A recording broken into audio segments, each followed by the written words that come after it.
हम आज ग्वालियर होते हुए मुरैना जोरा जा रहे हैं, जहां बैकुंठ उत्सव है। माहेश्वरी परिवार अपने पितरों के निमित्त बैकुंठ उत्सव मना रहे हैं। उस उत्सव में सम्मिलित होने जा रहे हैं। संपूर्ण भारत में हिंदुओं को एक करने के लिए पुनः दिल्ली से वृंदावन तक 150 किलोमीटर की 10 दिवसीय 7 नवंबर से 16 नवंबर तक की पदयात्रा का निमंत्रण लेकर के आए हैं। अभी वर्तमान में एक बहुत विचित्र स्थिति हुई है। तमिलनाडु में भगवान राम के विग्रह का जो जलाया गया, जिस प्रकार से उन लोगों ने धूर्त लोगों ने कृत्य किया, ये निश्चित रूप से राम के राष्ट्र में रावण के खानदान के लोग हैं। ऐसे लोगों पर वहाँ की सरकार भी कार्रवाई करे और इनको तो फांसी ही देनी चाहिए। हम ये भगवान से प्रार्थना करते हैं, क्योंकि सबकी अपने अपने आराध्य होते हैं। किसी को भी किसी के भी आराध्य की भावनाओं को ठेस पहुंचाने का अधिकार नहीं है।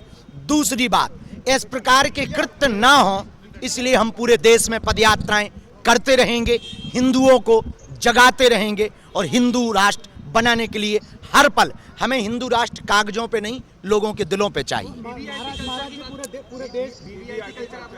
बागेश्वर धाम पर बहुत दिनों से हमारे कुछ सेवादार और हमने खुद उसको अनुभव किया कि बहुत वीवीआईपी कल्चर बढ़ गया था, जिस कारण से जो हनुमान जी हमारे गुरु जी हैं, सन्यासी बाबा दिखाई नहीं देते हैं, पर अदृश्य हैं, उन्होंने हमको फटकार लगाई। स्वप्न में आकर के उन्होंने आज्ञा दी कि तुमको जो साधना दी है वो इसलिए नहीं दी है कि केवल वीवीआईपी या वीआईपी लोगों को मिले, जी हजूरी करें। ये आपको उनको लिए मिली है जिनका कोई नहीं है। तुम उनकी मदद करो, उनसे मिलो, उनको मार्गदर्शन दो और शक्तियों के माध्यम से उनकी समस्याओं का निराकरण करो। इसलिए हमने नवरात्रि की परमा को संकल्प लेकर के ये प्रण किया कि जो भक्त बनकर आएंगे उनको मिलेंगे। वीवीआईपी कल्चर बंद होगा। कम से कम एक दिन का टाइम तो वीआईपी लेके आए, वो बैठे, उसे भी महसूस हो गरीबों की पीड़ा का, ताकि वो उसको अनुभव कर सके। इसलिए हमने ये प्रण लिया। महाराज जी, देश भर में कई जगह आग लगाने की कोशिश की जा रही है। जैन जी आंदोलन के नाम पे कुछ जगह, देखिए, जैन जी के लगभग बॉर्डर में हम भी हैं।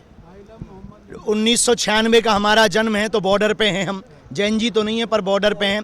आइलम मोहम्मद कोई बुरा नहीं है, आइलम महादेव भी कोई बुरा नहीं है, लेकिन सरतन से जुदा कर देंगे, ये कभी बर्दाश्त नहीं किया जाएगा।